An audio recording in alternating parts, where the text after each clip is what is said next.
Hey everyone, thanks for checking out this video.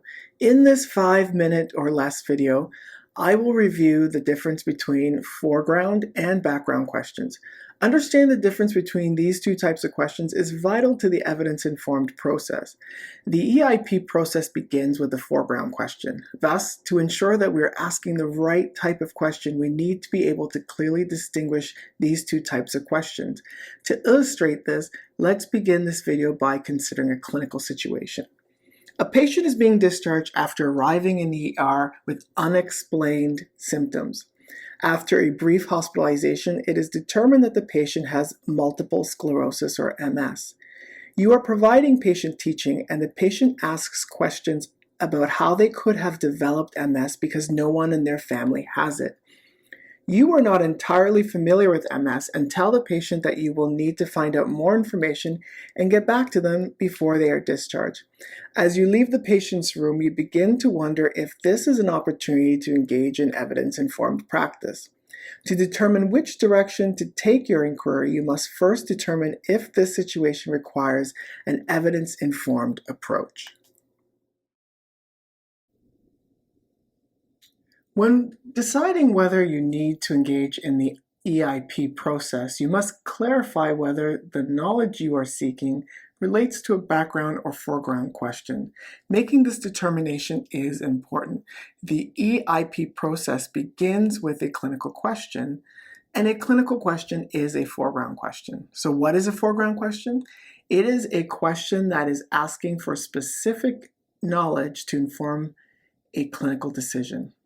On the other hand, a background question is a question that is asking for general knowledge and is asked when you are in need of basic information. Background questions typically begin with a who, what, when, where, why, and how, and a verb such as cause.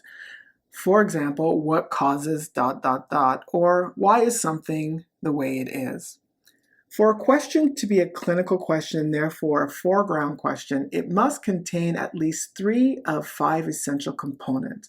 These are a population or a patient problem, intervention, comparison or control, outcome, and time, I should say. These 5 components are referred to as PICO, and they are the key aspects that we use when we're looking at the PICO framework. Now, background questions, while they can be informative, are not normally asked to inform decisions and do not often concern choices. They also do not involve the PICO elements. In terms of where you can find answers to these questions, to answer a foreground question, you need to refer to primary sources, that is, source material that is closest to what is being studied. In healthcare disciplines, that's usually primary research reports.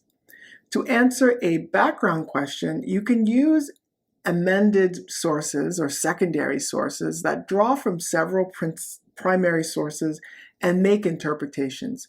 So these secondary sources include textbooks, nursing reference books, and review articles that are not systematic reviews. Applying these indicators, the question in the patient scenario related to MS that we began with seems to be a background question rather than a foreground question. The knowledge we are seeking, that is, how does MS develop, although not known to us, is basic medical knowledge that we can find in a secondary source. Further, we are not really asking this question to make patient decisions or to take a particular action. It takes time to develop a sense of what questions are clinical questions that require us to search for research evidence versus basic information questions that we can access answers to using reference texts, etc. Here is a simple exercise to help you to develop your ability to spot a foreground versus a background question. Stop the video to review the following questions. In your head or on a piece of paper, for each question, assign an F if you think it is a foreground question, and a B if you think it's a background question. Consider the definitions and the distinguishing characteristics of both types of questions and provide a brief rationale why you think it's one or the other. When you're ready, continue the video to find out which is which. How did you do? Did you notice the pattern? Check out slide number 9 notes in the PowerPoint presentation attached below for the detailed explanation of the answers. But in a nutshell, all the questions that are background are questions that are general and about a condition or a thing. None of them are directed towards knowledge to inform a specific patient decision or action, and they all basically consist of the two elements of a background question: a root question, who, what, when, where, how, etc., and a verb. And none of them contain the elements of PICO, or at least 3 or more of them. For the foreground questions, it's very easy to see that they're all asking very specific things that are directed towards a patient problem. They all contain at least 3 elements of the PICO framework, and they require the examination of research literature to answer them. All right, that's it for this video. Thanks for checking it out.